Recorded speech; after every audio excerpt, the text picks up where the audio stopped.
The lady kind. The Baha, I'm so recording. Any buy.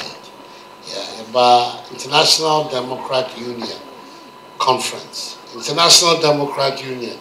Yeah. Party, international party organization, grouping parties of a certain philosophy and thinking. A Tory party, Cajon. CDU in Germany, Cajon. And so the Republican Party in America as part of it. Now, Africa, new MPP was the first full member of the IPU. I'm saying the Uganda and Swab Abekaya. Yeah. And the first African political party which is a member of the IDU. Now this year conference, the Tory party, which is now the party in power here in England, and the Bay Area host decided to host the conference. It's by Casa conference Nansa Casa no so. You what Downing Street, Ira. Prime Minister Cameron, yeah, cocktail my inya kwa nene komo kakra. Na some be no me be teaching your bobo so you can know about my basso.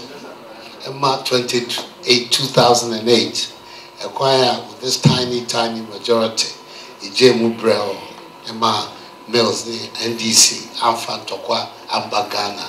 Na bibia so na nipa chobo ambaso you say yeah election call because na wonu ku akwa kodi nkugo no de enough yeah na so no sapa say omani ye and no da okuma so and it's a choice between your personal ambition and the stability and the peace of your country. There's no real choice for anybody who's a genuine patriot for Ghana. The peace and stability. The Prime Minister was very kind in those words. And my Minya quite so problems at home, particularly biometric registration, electoral arrangements, biometric registration. I'm someone you've been following the debate. I just said. New register by we're going biometric. We're going to use the biometric technology to capture people's details, which is an important thing. It's an improvement on the area before. Now, we hope it'll give us an even tighter election than what tighter in terms of the procedure, not necessarily in the outcome. We're looking for a clear victory in 2012, not a tie. Then so process nankasano yehu in other parts of Africa. So one said that what they call the verifiable system and Kamwa. You've solved some of the problems, but you have not solved all the problems for a really credible election. Verification on the same. Say ya capture with details. We call Kwakumensa. Not Saba. We saw the share machine no more. Machine no better. So what to abano and now to abandon it out. That is the thing that we are very concerned about. Because at the end of the day, most important thing before us is not multiple registration. And not yet. So that is not the real disease. Only a multiple registration. And at the end of the day, you only vote once. It doesn't really matter how many times you registered if you can only vote once. And at the end of the day, election is not about the registration, it's about the voting. The real mischief is the multiple voting. Nanuti insisted, said we should complete the process by also having a verifiable or a checking component. So far, Electoral Commission, and for an India, said me. Now, and then I said the material and said, so well, he has no objection in principle, if only he can get the money. And I'm so boss of man, Prime Minister said, 1 year I European Union, Britain, America, who have produced to be friends of Ghana before. These are all things they are prepared to consider. And then finally, somebody seen and saying, just say, yeah, homosexual matters. And also me boss so catch and say, well, mana ibia, or they had 72 Ghana for a shed idea. I just saying grace for still, which we catch and say, you say, and I mean, you say, no, dear, I'm so Ghana be a early day. So I also said, what? See you so much.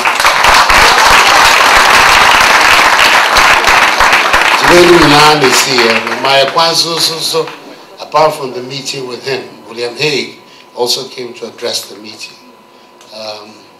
Openina, the former leader, Ian Duncan Smith, who's now the Secretary for Works and Pensions, he also came to address the conference.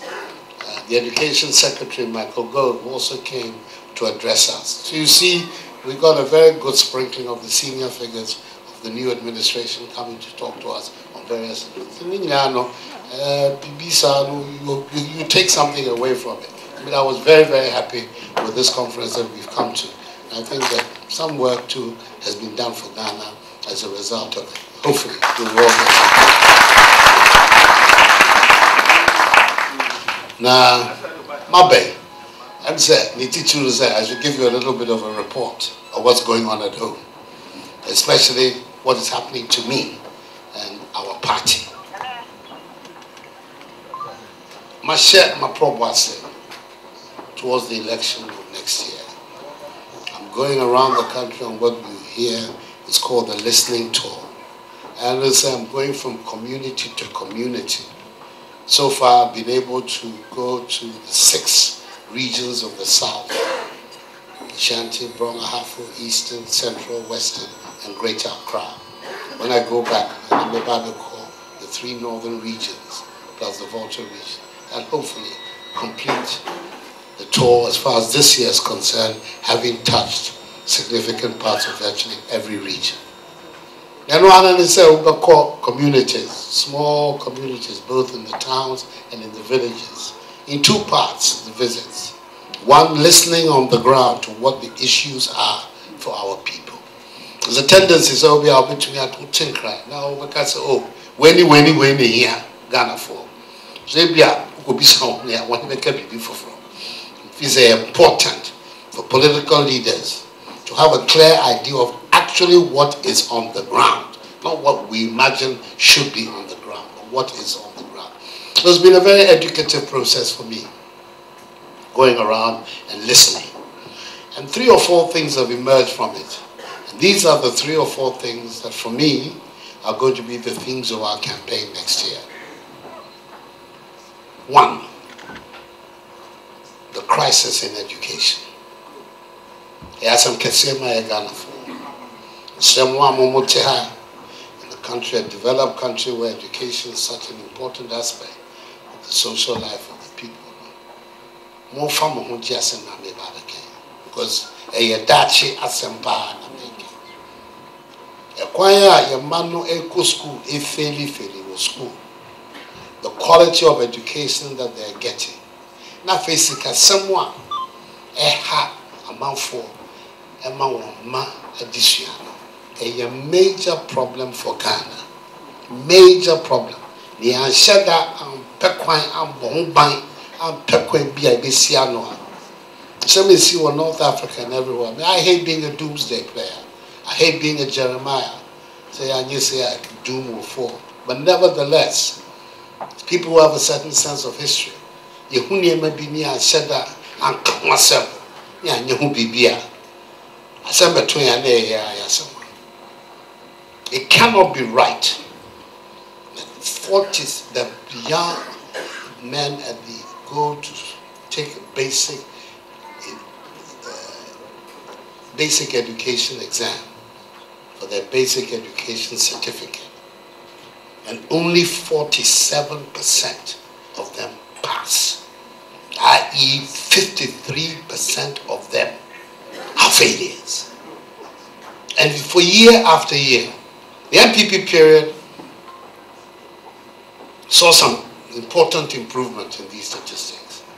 In 2008, Kufuor's last year, the percentage pass mark was 62%. Because of initiatives that you are taking in education, trying to improve the quality of life for the teachers, expanding infrastructure at the school level, opening up the access.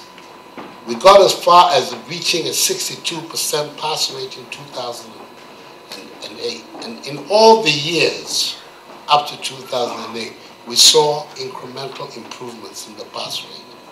In 2009, Mills administration and the NDC came back. The figures are sliding back. This year was the worst of all. 47% pass mark.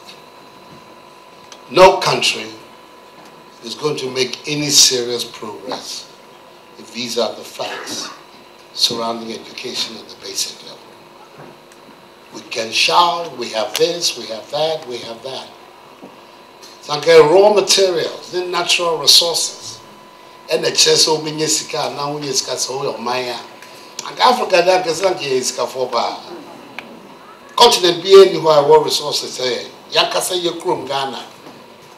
If you name gold, diamonds, manganese, bauxite. Now we have also oil, timber. There's a missing link.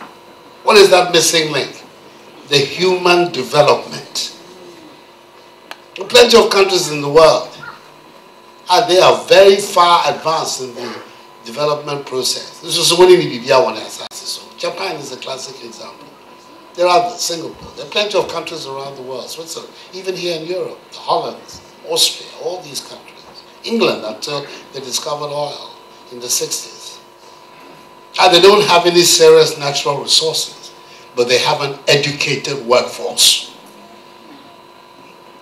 And that therefore has meant they've been able to go ahead. I don't know whether anybody here knows what was the first country in the Western world to have free secondary education. I don't know whether any of you know. I'm asking like a teacher. The class. Let me tell you, it was the United States of America. America was the first country in the entire Western world to institute a system of free secondary education. The results are obvious from America's economic success. The beginning of the 20th century was when America instituted a system of free secondary education. It is not an accident that the 20th century has been dominated economically by America and it continues to dominate the landscape. There's a direct connection between the skills and the education of the population and the development process. We have to learn that lesson and apply that lesson, have the courage to apply that lesson in our country. We're serious about wanting development in Ghana. We cannot have it if half of our population are illiterate and have no numeracy or literacy as far as modern skills are concerned. It's not going to be possible. Ghana for also Kasa. I'm saying Ghana for, we have this advantage. Obia is excited by the idea of education. Bibia ni wa meko ekrasi and kito prokesi o bibia mano aka inya response to say education. The illiterate farmer, subsistence farmer, and no one can cook kakra. Now we are a bro. Or person the money in our school. Because when you say a no, and a papa be bread or money like push. So the enthusiasm for it is there. It is now up to the public authorities to supply the product of good education for all of these people who want it. We're going to do it if we get the chance in 2012.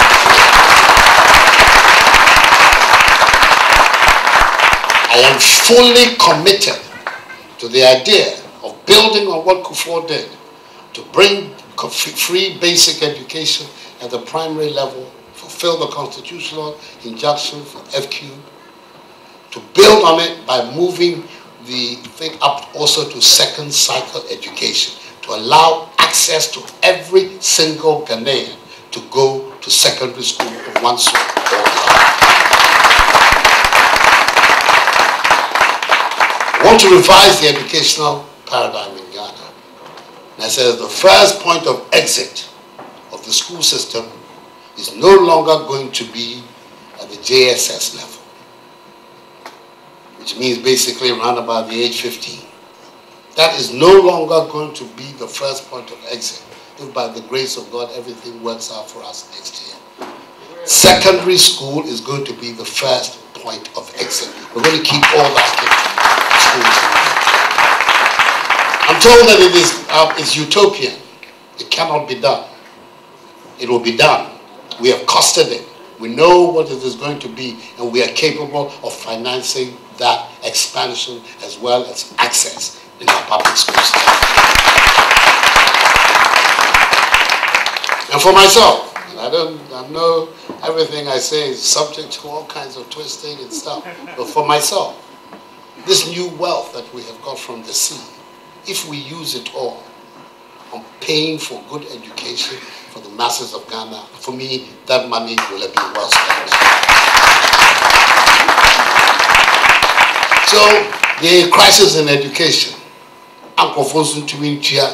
the fees involved. Ekasa ara huye wa Ghana. No for we in school menya bianko. Abrewa no ka baby. Intino you JSS no metumi anto aso. Na me was senior school. And I'm papa ka baby. Metumi anto aso.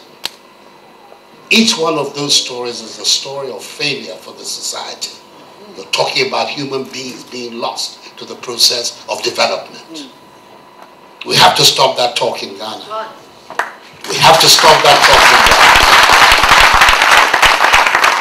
Ghana. So this is theme one of my movement around, talking about the education crisis and what we intend to do about it if we're given the opportunity.